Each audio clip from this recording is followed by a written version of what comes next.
Welcome সবাইকে আজকের শীর্ষ সংবাদ শিরোনাম দেখার জন্য।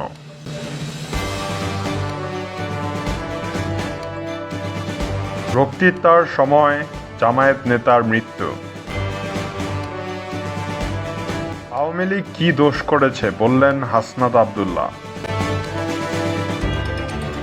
ভুয়া সাংবাদিক ধরলেন হাসনাত। তিতুমীরের শিক্ষার্থীদের সংঘর্ষ।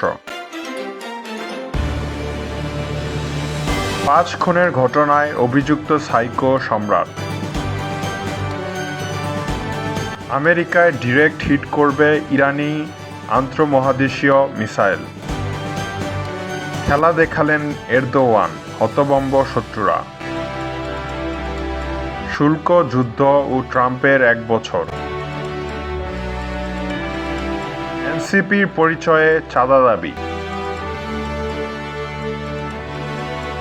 কাবুল হামলার দায় স্বীকার করল জঙ্গি আইএস। যুক্তরাষ্ট্র ইইউ বাণিজ্য চুক্তি স্থগিত। যুক্তরাষ্ট্রে ভিসা বাতিল।